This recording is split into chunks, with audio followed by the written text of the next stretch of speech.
It's time for a cup of red, so let's fill your cup with rad pop culture vibes.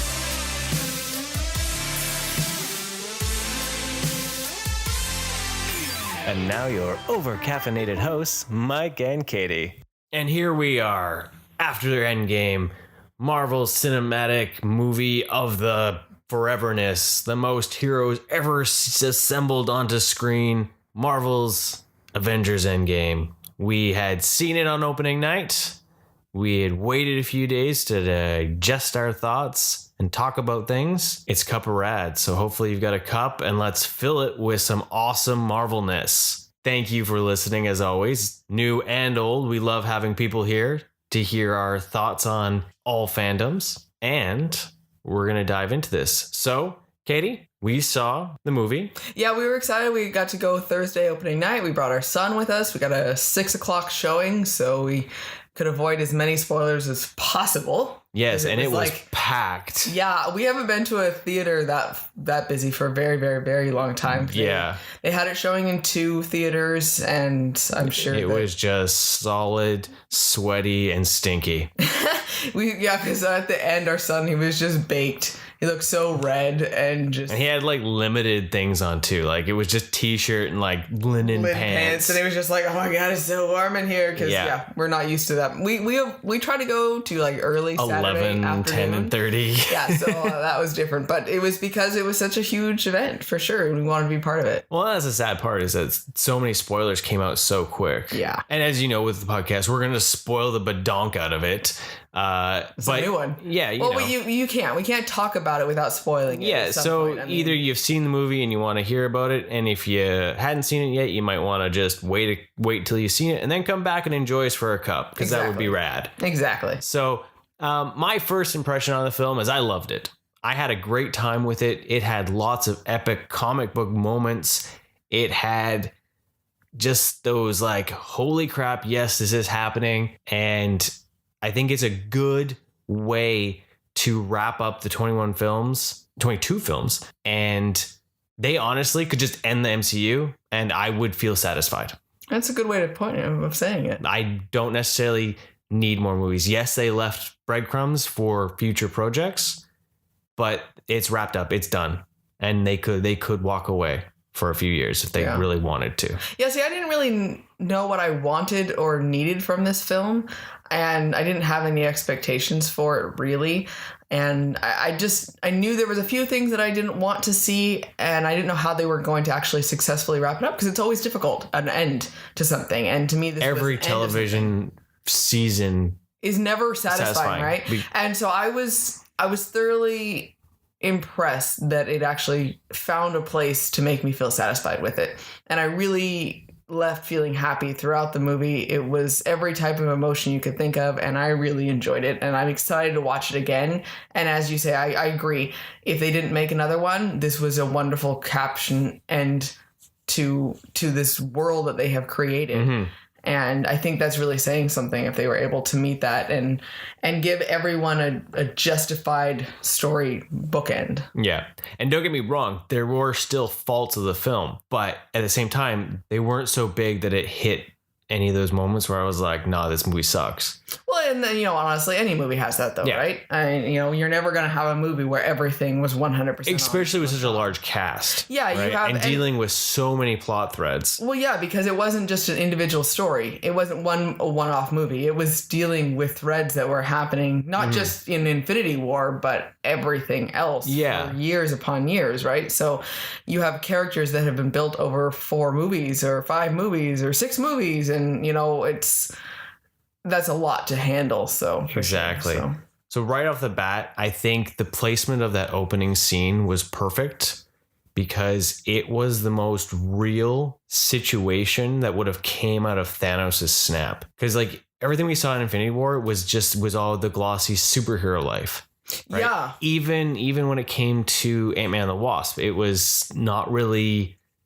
You didn't really feel it and how it actually would have hit well people. You had some chaos for when you saw the Nick Fury and credit scene, because you saw like the vehicles falling down in New York. I mean, you got to think about just the vehicles alone. Like think of a plane flying and then all of a sudden the pilot disappeared. Yeah. And the chaos that would be happening for sure. But just more of a simple, quiet, we're not having some catastrophic event, but just the fact that someone just suddenly disappeared. Yeah, and I think that was really gut punch for seeing it was Hawkeye's family. Crap, that's because it was happened. the reminder. It was the reminder of like what happened. Oh, and it was just such a emotional scene. Yeah. Because he was so happy, right? Yeah, you got to see his joy and all that, and you know, I love the dialogue. Who puts mayonnaise on a hot dog? Like it's hilarious. You and our son like really gravitated that because I am one who's very guilty of that. Sorry if that freaks any of you out, but I not as much anymore. They've kind of broken me of that. That they thought that was hilarious. I think I was the only person that laughed in the theater though. It was well delivered for sure because she was just like, who? What?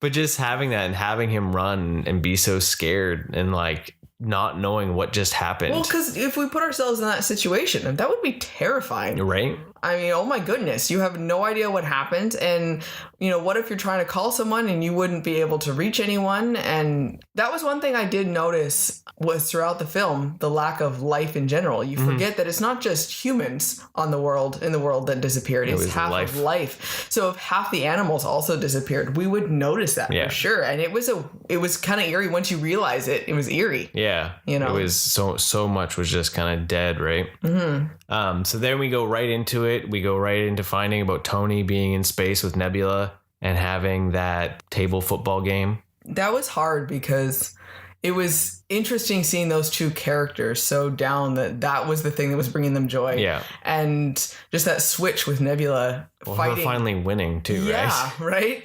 And just what are you going to do while you sit there and wait there to die? Yeah. And Tony's last recording on his helmet and everything, and I was just like, holy moly. And so I knew that he was going to survive this, of course, but it was how is he going to survive this? You know, we don't have anyone to open a portal. What are we going to do? And I figured the only way would be Captain Marvel. Yeah. And see, that's where it ties back to the end credit scene with Captain Marvel with the pager. Exactly. Right. But that's where I feel that there was a little bit of a disjointed moment. So if you didn't see Captain Marvel, it seems a little off. Like, was she just like flying around? Right. But you think back to that scene, you're like, oh yeah, she was already came to Earth. Mm-hmm. And then would have known about it, and that's probably why she went and gone, because they weren't surprised to see Captain Marvel when she showed up. That is true. You're right. So that's on the directors. It was a grand entrance for sure, but it was a little. You're right, because I was expecting a bit more of like the shock, like who the hell are you type thing. Yeah, and she didn't. They just looked happy, and they were just like it was almost the trailers. Almost acted as that bridge of that at some point she showed up. Yeah, and that pager, they answered the call, and and you were supposed to have seen the trailers and you knew what was happening. Well, yeah, it was all that. It was that end credit scene, Captain Marvel, that was like that was that bridge moment for those two things. That was one of those disjointed moments. Yeah. Right, where it was like, wait a minute, they're. Well, I had one of my coworkers that asked, well, do I need to see Captain Marvel? And unfortunately, you do. You won't know anything about that character in this movie then if you haven't seen it. Yeah. And speaking of that, the numbers for the weekend have just come out, and Captain Marvel actually raised back up into second place. Really? Yeah, so you could tell people rushed to go see Captain Marvel before they saw Endgame. It was still in theaters. Yeah, so apparently, But it was like, oh wait, no, we really do have to go see it. And so, but there was a lot of good scenes with them coming, like the drama and all that. It was very dramatic to start out with, and I think it fit what was happening, right? Yeah. It was a horrible thing that had occurred, and no one would know what would actually happen. Mm-hmm. I mean, you have to think of how bad the world has reacted when, it sounds funny, but a relatively small amount of people had died. We don't know what to do. Yeah. And if we think about half of the population suddenly disappearing without a trace, without anyone, some of them didn't even know who to be mad at or what would have caused the problem for how long, right? Yeah. And it would have been complete chaos. Yeah. And so the downtrodden feeling and the despair, I think, was really portrayed well, honestly. Yeah. And from that, when Captain Marvel decided that she was just going to go off Thanos, Yeah. Right? It was just that full on like, no, we're just going to go kill him. Yeah, like, well, because to her, there was no other option. Like, this is what you have to do, right? Right. Which wouldn't have solved and helped anything. No. He wasn't, it sounds funny, but he'd already done. He wasn't the threat anymore. Yeah. You know, that, and I think that's why he didn't put up a fight. Because as much as, you know, yeah, he destroyed the stones regardless, but he felt like his work was done. And so what do I have to lose now? I have no purpose. So he wasn't a bad guy. Killing him was almost, it was in vain, right? Yeah. There was no point of it. It was just revenge. Exactly. At that point. But that scene was pretty awesome. When they get in the ship and, you know, Rocket's like, you know, if any of you first timers in space, don't throw up in my ship. Right. And then Captain America's face with just like that awe and like, oh my goodness, what is this? Yes, exactly. It was pretty awesome. But then you had when they got to that planet and how fast Captain Marvel just plunged in there, was able to just put him in that hold. Oh yeah. But you could tell that he wasn't even bothering to fight. He was just, because he was already broken so much from what he had done to the stones. Exactly. He was so injured already. You know, and then Thor comes in and just lobs off his hand with the gauntlet and all that. Well, I like that they didn't even second guess it. Yeah. It's just like they learned their mistakes, right? Yes. But it was sad to see how enraged he was with Thanos getting the last line and him just chopping off his head. And Thor? And even then Rocket was like, what did you do? Like, I was like, no, we were trying to talk to him. Yeah. Like, we were still trying to get information. Yeah. And Thor just wasn't having it at all. Right. So that's when you get that big switch. Yeah. Well, he was so broken before, and then this didn't help him at all, right? And it was the proof, though, that even killing him wasn't going to solve anything. It was still, all the damage was already done. Yeah. It was just that pure like depression and anger and rage filled. So, you know, with that switch then, the 5 years later, I was not expecting that at all. Yeah, that was a bit of a surprise. Honestly, a year in those conditions would have still brought complete chaos and despair, honestly. That's still, because no one would have been able to really truly move on, because how do you move on when half the people that you would have known or cared about, or the people that you don't even realize you're depending on, all, you know, honestly, the government or you know, services that we deal with suddenly are gone. A year would seem like forever. Yeah. You know, and so 5 years, I think, was a little unnecessary in my opinion, because it caused problems. Like you had said, the Marvel movies always took place in the now, in the present. And then this movie gives us actual dates. Yeah, and it moves it forward in the future, right? Yeah. And then it leaves it in the future. Yeah. And which is definitely difficult for sure. I think, so it's like, are we not going to get a Marvel movie for 5 years? Well, hey, if they did that, that'd be a slick move, right? It would be impressive. It's like, okay, we bought ourselves some time. Now we got to have, you know, the real world catch up to our movies, and we'll be good to go. Yeah, because that gets rid of a lot of the pop culture references. Now, any movie going forward that takes place in the year that was set up, the 2023, basically is now helped solidify that the MCU is truly science fiction, right? Yeah. It always has been, but now it makes it even more science fiction because now it's ahead of us. Yeah, exactly. Right. So that there is that kind of weird, like, so bump. But so with that, I mean, it was interesting though that they showed them trying to get along and trying to figure things out.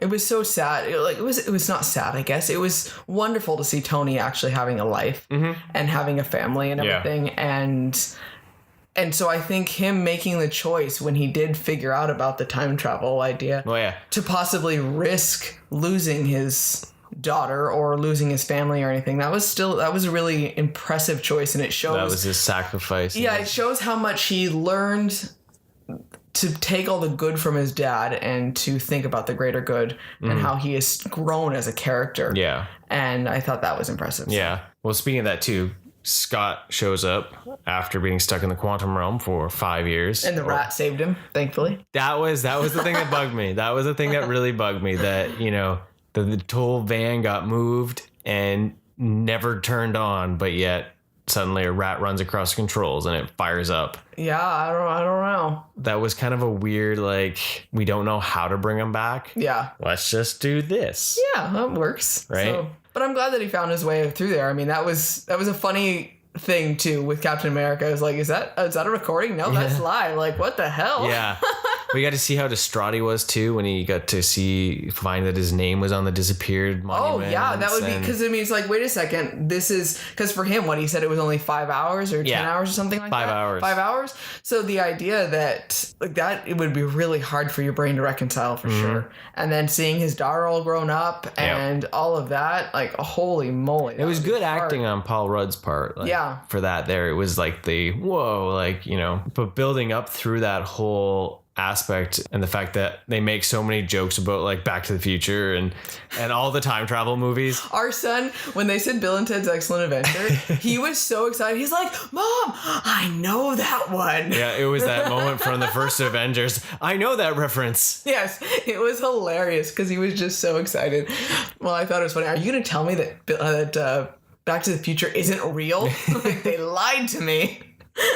So that was fun for sure. And that's the thing. That was the thing that bugged me, was I wasn't sure how they were going to resolve this, but it was going to be time travel. I figured that's the only way they can reconcile it all. Yeah. And that kind of is that like that's when things get sticky. So that's when every time we talk about it, we find a new problem that it could cause that we don't know an answer to or what happened. And that's where you can say, hey, there's some plot holes in the movie because there is. Time travel will always cause plot holes. Yeah. And that's where... So they can just reconcile and say, well, there's a plot hole, but it's time travel, so we don't know. It doesn't matter. Right? I guess that's what they're going to say. But so for me, that's when it's the idea of like, you know what? I need to then shut off a portion of my brain. Yeah. Otherwise, I'm going to not like this anymore. Yeah, because I can't keep trying to rationalize it and figure it out. I will have to, it sounds funny, but suspend belief to say, well, we'll just figure out what happens. Yeah, and then that's where you have to then think to yourself, too. It's like, well, I already have to shut off a portion of my brain to suspend disbelief because I've got a guy in a flying suit. I got an email from a raccoon today. Everything's possible. Exactly. That is the entirety of this movie. Yep. Right? Yep. Is that at that point, that's what it is. Yep. Let's not have us forget that it's still science fiction. Exactly. Right from the get-go. Yep. I like seeing Banner as Smart Hulk. That was awesome. I am sad though that we never got to see him fight. Yeah, you're right. As Smart Hulk. It was just basically, he was just Banner Hulk. Yeah, he was there for he was just a big version of Banner. Yeah. There were some good scenes with that. It was just kind of fun seeing, especially with Ant-Man. I know, it's weird, man. I'm wearing shirts now. Right? Like, I thought that was hilarious. Right? So, weird things you find funny. But. Eggs are good. Eat. Yeah, he was just trying to be he was so happy. Yeah. So happy. He was so mellow and chill. He was one of those ones that was weird that he found a weird peace with everything that had happened. But he had been through so much already trauma, quite honestly, from Thor Ragnarok for years fighting, right? He had been dealing with a lot more shit. Yeah. So. And then especially with getting beaten and all that from Thanos. Yeah, that was how he broke, right? Yeah. And it showed a different way. So that when they go to find Thor, it's interesting the difference. Hulk went to a place of peace and tried to reconcile it. Yeah. Right. And that's how we got to see New Asgard, and he only comes down for beer. And I think, I was honestly expecting him when they'd said that he would be kind of holed up and be more hermit, more sad. Yeah. He was sad, but he was only happy because he was drunk. Yeah. Right. And they didn't want to pull a Last Jedi on us and make him a hermit. They went total frat boy, but it makes sense for Hulk how they portrayed him. Yes, because he was basically almost his version from the first one without first original Thor without the warrior aspect. Yeah. But it was we're gonna drink, we're gonna do whatever the hell I want, and you're not gonna question me, and I'm just. And at one point, wonderful. Every man in the theater took a sigh of relief when everyone was like, Thor, oh, Thor. And then you got to see what Thor had become. He had become like everyone else. And now I have a godly body. That was the only shirtless scene in the movie. Yep. Was that. Yep. And, I thought it was interesting because it was real. And how he would have just stopped caring. Oh, we've gone through those depression points where we just eat or drink, and when we had something bad, he's doing everything to try to numb himself. Yeah, and he doesn't feel, quite honestly, when it comes to fighting and being any of practice for training and everything, he would have thought, well, what's the point? Because all of that training I would have done he killed did Thanos, nothing, right? And I've already vanquished Thanos. So what's the point? What am I fighting anymore? Yeah. So. It was sad to see him the way he was and how broken he really was. it was a different version than say what Nat was doing and Captain America was just sitting there. Yeah. But he was trying to numb himself. Yeah. He found it with food and alcohol. Exactly. He was finding his comforts, right? Exactly. And so I'm glad that they brought him back into it. And I think him having a mission with Rocket was the only way that it would have worked, because Rocket is going to appreciate it to a point, but not take any of his shit. Yeah. I think Rocket, honestly, for me, I know I've said before, he's my favorite character and everything, but he really was the standout character in the movie. Yeah. Only because he had... Come here. Smack. I'm gonna smack you. Shut up already. You lost your mommy. You lost everything. I lost my entire family. Help me get my family back. Right? Yeah. Like his moments in the film, I think, were the most genuine almost. Yeah. Because it was hard to see someone that doesn't actually really care about a lot of people, the realization that he cares about people, right? And how much care he gave to people like Nebula, and then later with Thor, and basically the idea, like, everyone made fun of Thor, and that was one of the things that kind of bugged me. It was, but at the same time, it was that realization, because that's what people do. People will make fun of you if you're sad, depressed, drunk, eating, and all that. They mock we've you had that instead of helping. Yeah. And I like the fact that Rocket just was just the shut up, let's get this done, and then we can figure it out. Yeah. Once we figure this out, then we can work on you. But right now, we got to work on this. We have a task to do, and we can't move forward with helping you until we figure this task out. Yeah. You know? So we got to have Hemsworth dig deep into his, like, comedy roots, basically, and he just basically channeled the dude for the entire movie. Well, that one time where he was sitting on a chair there in the background with the sunglasses on, I was like, oh my gosh, that is the dude. Right? So are they gonna make a dude prequel eventually? They saw that and were like, hold on. There prequel we go. Dude. There, prequel dude. That didn't sound right. That sounded a little dirty. We just. With that, then they had all their little different missions, and they all broke off into little factions. Yes. So when they all went off into their missions there, and they were like, "Oh yeah, this is gonna work. This is gonna be great." And they all just shit started happening right away. They all started failing, and things started changing, and things didn't go as planned.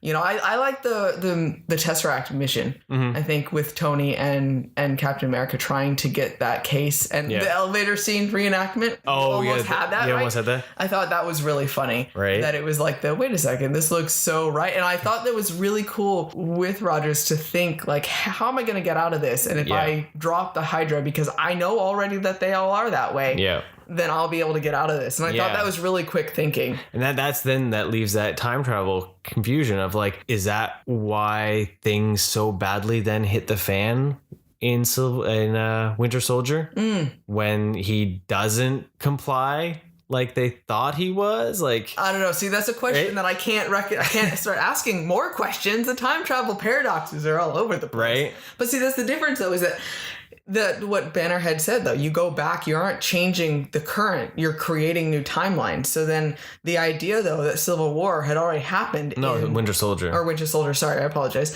That had already happened. Then what he did was creating a whole new timeline. Of things, right? See? So it's like, I can't. So, but then there's also that question. Now can the Marvel Universe never go forward, but will they only play in their alternate timelines? Everything is open. Everything is a possibility. Like now, nice. Totally mess everything up. I know, right? So, one thing though that you had commented though is there is a possibility now that in any future stuff Loki is alive again. Yes, because he took the Tesseract. Exactly. So, that's where where did he take? How did that affect his future for things? But we still saw him in Dark World in a cell. That is true. We did. Right. You're right. So right? It's all over the place, man. So I'm wondering if that moment with the Tesseract when he gets it and takes off, because instead of being captured, I'm wondering. A little look on his face, like, should I take it? Right. Should I? Yeah, I think I'm gonna take it.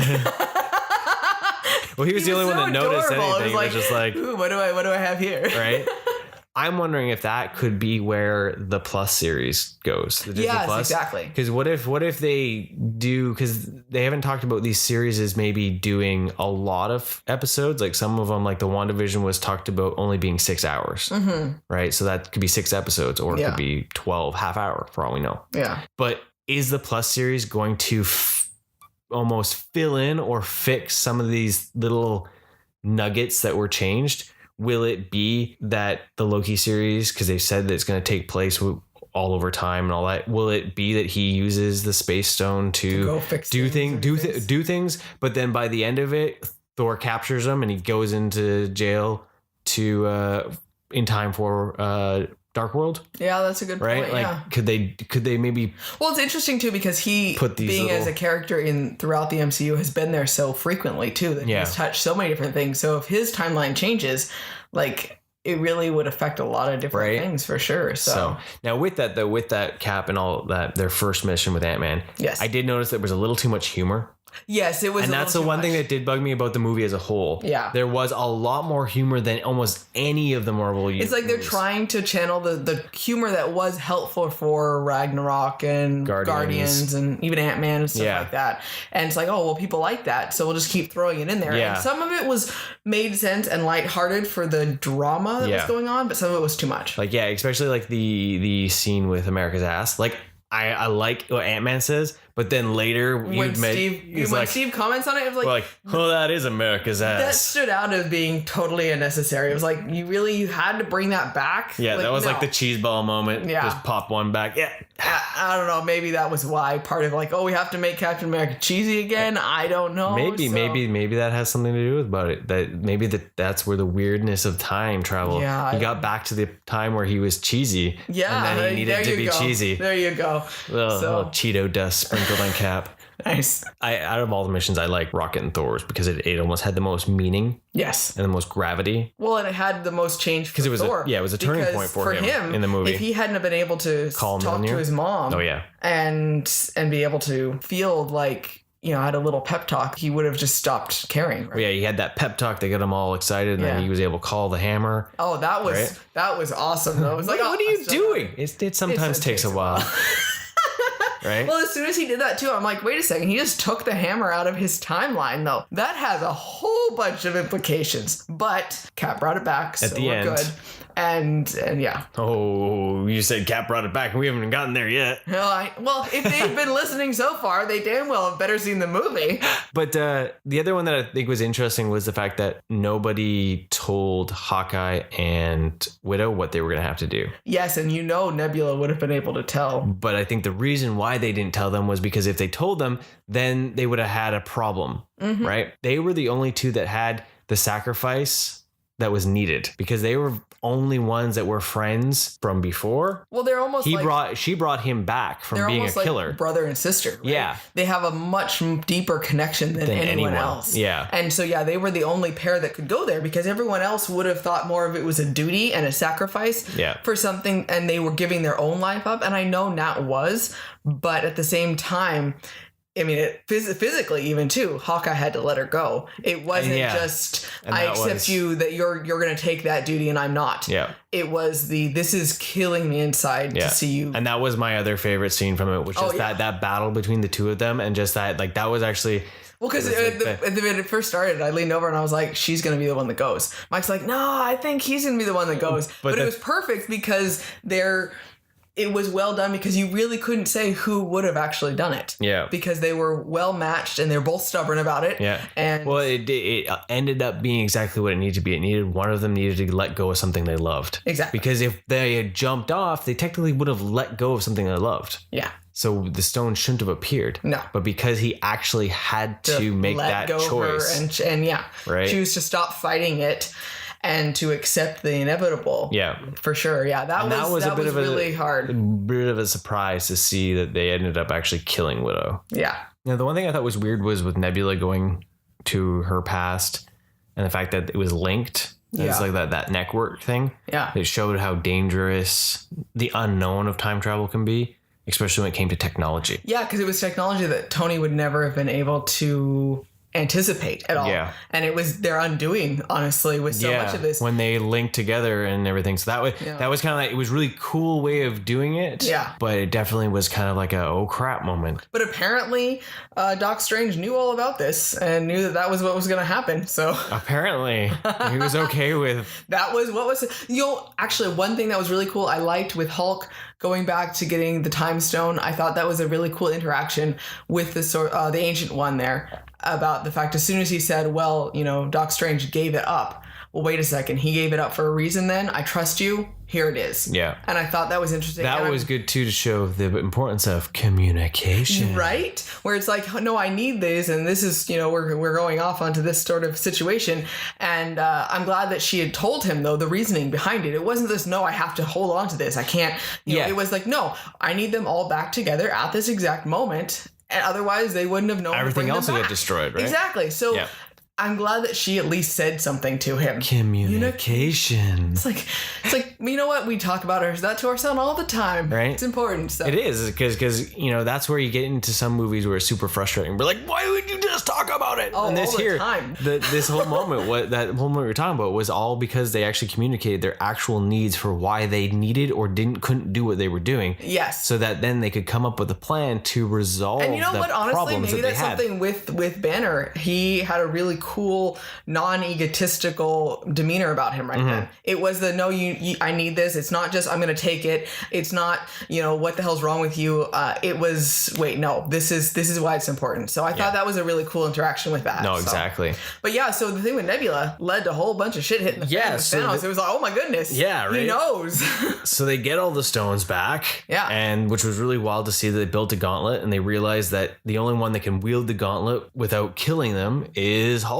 And you know what? That goes right back to what I just said, is possibly the lack of ego aspect. Yeah. Is the fact that he was much more calm and he had the strength, but also the strength of mind to balance the split that he actually has inside of him, not to mention the gamma radiation he referred to. So I thought that was an interesting strength of his character. It's not just his physical, but his mind as well. So so then he does his little snap, which was like super stressful. Like, is it gonna work? Oh my goodness. You watch him like burn up too, and it's scary to see. And then the first thing I noticed was the birds, and I thought that was interesting with Ant-Man too. He said, wait a second, and it's like, wait, there hasn't been birds, so something must have happened, right? So and then explosion, and then we had a moment of calm, and everything went to hell again. And that was a big explosion. I actually had my moment where I sat back and went, "What did they just do? How did anyone survive?" And that's when the past Thanos was brought to the future, because Nebula from the past stopped her future self, and because she pretended, so all sorts of that, and so you had all that moment. It was like, oh my god. And then Hawkeye had his glory moment there of just like getting shit done. Right. Picked up the gauntlet and ran. That was fantastic. It was like a football play. Right. I thought that was interesting too with him. Like when after the whole shit went down with the two Nebulas and the trust where he shouldn't have had, and it was like, okay, fine, I'll just hold on. Well, he like clasped it like a baby, like holding a pillow. Right? It was just, you're just like, so Gamora's back. Yes. But it's not the Gamora that we grew up with. It's the past Gamora. Yeah, see, and that definitely is a problem. I think the biggest conflict of we don't know how the time travel and this whole movie has affected things is Guardians. Yeah. Because everything is going to be totally different now. Yeah. And because of Gamora, and it's simply because of Gamora. Yeah. The misplaced and the old one is gone. So I don't know. The loving, caring one's gone. And now we have the assassin back. And I mean, she's still on the side of right. She still had hit that point where she wanted to. But she's still cold. But she's still cold. Exactly. So, so that is a But that's also the idea from like the comics. When she does come back from the Soul Stone in the comics, she is harder. You're right. So it's their version of saying that her soul essentially is still gone almost, right? That soul that was had grown is gone. So there you go. There is that conscience, as well. Right? Yeah, because she was obviously still on the side of justice and more standing up for right, but at the same time, she's still cold. Yeah. So then we got to have a mega monster battle. That was fantastic. Okay, so a couple of my favorite moments was Thor holding onto both the hammer and Stormbreaker. Yeah. That was awesome. And then, of course, one of the best things, though, was Captain America fighting with Mjolnir. Yes. That getting was to have amazing. him with the that was pretty epic. I knew it. Right? No. You have the little one. I'll have the big one. Yeah. Right? As they threw them back and forth together. That was really funny. I enjoyed that. That you still got to see Thor being warrior. Yeah. He still figured it out. And it showed how scary Thanos was when he had everything to lose. Yes. Because at this was beginning, he was all tired and done. Yeah. And this is like, I haven't gotten the stones yet. I haven't succeeded in my mission, so I'm still wanting to kill all of you. He wasn't cocky. He had his armor on. He was and he was a force to be reckoned with. Well, when Captain Marvel shows up too, which was totally awesome that she blew through that whole ship. And she definitely had, like, when he went to go punch her and she just doesn't even move and like all of her stuff, but then at the same time then he turns around and he totally takes her out too. It showed his power that he really had. That was scary for sure. But the great moment was when all those portals opened. Yes, that was so awesome. And on your left. You know, it's so funny because when he first said that, I was like, that sounds familiar. I should, and like totally my head just hadn't clicked in yet. I'm like, the holy crap, that's what's happening, right? Right. And you got to see all the heroes come back. That was so awesome. And then finally, after 22 films, we finally got Avengers Assemble. You were so happy with that. Well, it was adorable. It was just like, oh, holy crap, they finally said it. Yeah. Yeah, that was, you know what? I'm getting goosebumps just remembering about that whole thing. I think it was so awesome to be able to see all of that fighting. And it was still, you assumed things were going to work out, but it was still very unsure. Yeah, it was very because it kept going back and forth, especially when they got out there, and then Black Panther got the gauntlet and started running with it, and then Spider-Man got the gauntlet. I think Spider-Man flying through the air attached to Mjolnir was hilarious. I thought more getting on Valkyrie's horse. Whoa, cool horse! Yeah, Valkyrie had a horse. So let's just Pegasus as our son very clearly said, "No, Mom, it was a Pegasus, not just a flying horse." Right. So we got to get a really cool A-Force moment when Marvel got the gauntlet, and Peter was like, well, how are you going to get through that? You know, and she's got backup, and they got to kind of... Yeah, very much so. And, I honestly think that if Marvel decided to go forward with an A-Force movie, I think it would be really cool because they built up a really good stable of female characters. Yeah, they were all really awesome and really strong characters, and it was fun to be able to see. You know what? Honestly, putting them all together, I hadn't really reconciled in my mind how many female characters there really was. Mm-hmm. And when you put them all, it's like, oh wow, okay, they actually have had a lot of and they're all really strong. They're not just cursory like background characters. They were all really strong characters, which was cool. So getting to have all that battle and all that, and so then it was just really cool to see that. Granted, there was some murky effects, but I think for the fact that it's such the scale that it was, and it's funny to think of though, is that here we are in a live action Avengers movie. And in reality, we got an animated Avengers movie for the final battle. With how much was going on. With so much with CG, right? I thought, that was really interesting when Iron Man talked to Doc Strange. It was like, okay, so this is what you anticipated, and like, no, I can't tell you. I can't tell you anything because he knows. And that look that Iron Man gives him with like is this still on course? And I love just the one finger like idea, like, he knows, and it's like, you wait and it's still on track and we're still good. And well, it's the idea too of like, because the one stone came out and he couldn't do what he wanted, and then he got it back. So it was just that idea. So it maybe didn't go exactly the way Strange thought. Maybe it could have changed. Because all it was they just need to get that one could have also just meant you just need one stone out. Yeah. And then that's all you got to do. That's a good point. Yeah. He can't complete his mission if there's one missing. That is true. So that was really touch and go. And then, so the end of it. Then Tony gets all the stones and a new gauntlet. Man. Holy cow. And then the snap. That was scary because at first I'm like, okay, so he has all this. How is he going to do that? Because I'm looking at this battle. I'm like, how are you going to get rid of all these bad guys? It's a big, it looked pretty hopeless. Yeah. But they killed Iron Man. And Tony died. And I think it was a pretty poignant scene. Well, because he was the beginning of the MCU. Yeah. And I think that's why this is a perfect ending. Yeah. Because it was well done. It was well earned. He did not die in vain. He made an amazing sacrifice and something that it wasn't like just, he's gone now. Yeah. It was, he's gone to save everything. Yeah. And I mean, that's a huge thing. The only thing I wish would have happened before Thanos dusted away, I wish Hawkeye had hit him with an arrow. Yeah. That would have made my day. Just one arrow. Like just like the fuck you took my family. Right?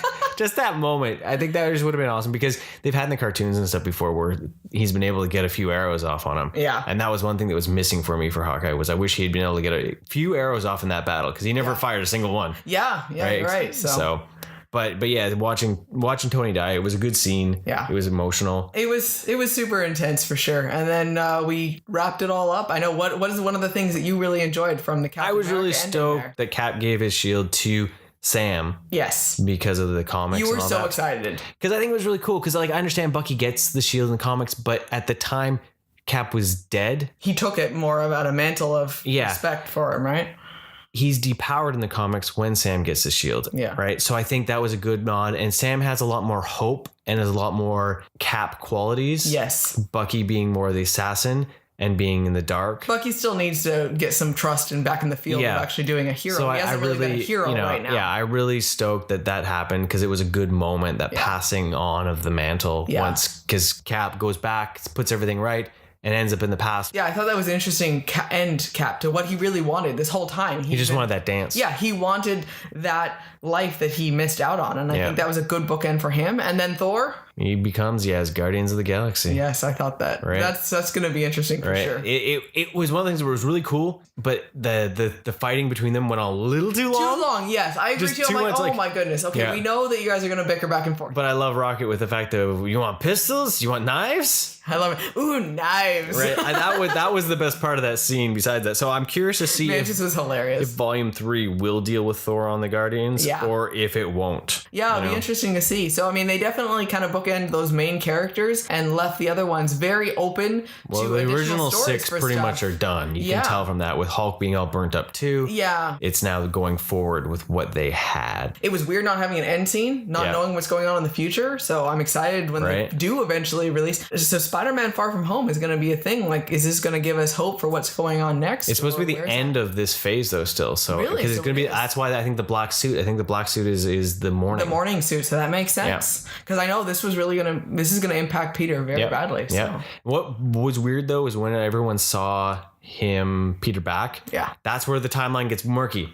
Right? Yeah. Like, did all those get dusted or were they all just back? Because like, why was Ned in the same? Yes, the 5-year difference. Or did everyone just get like a pause in school? Time travel is horrible. So, but yeah, this movie, there's just so much to talk about. It's something to watch, I think, multiple times to really gain. I think we're going to probably, for the next few episodes, like, I thought of this. Yeah. And I thought of this. So we definitely need to take the time to talk about what's coming and what we're excited for. What do we think about next? Because you know what? There were some new things that we decided to move forward with and we're excited. So next week, we'll continue Endgame talk. And other things, like always. So, things. Here we are. So thank you for listening to our spoilery Captain America Millionaire in the Face episode. I like it. Because we always like to stick something in your face. Mainly your ears. It's the safest place for our sweet, sensual voices. Thanks for joining us. Have a wonderful day. Thank you for listening. Want more rad content? Follow us on Facebook, Instagram, and Twitter. And don't forget to subscribe, rate us, and leave us a review. And remember, be excellent to each other and party on, dudes!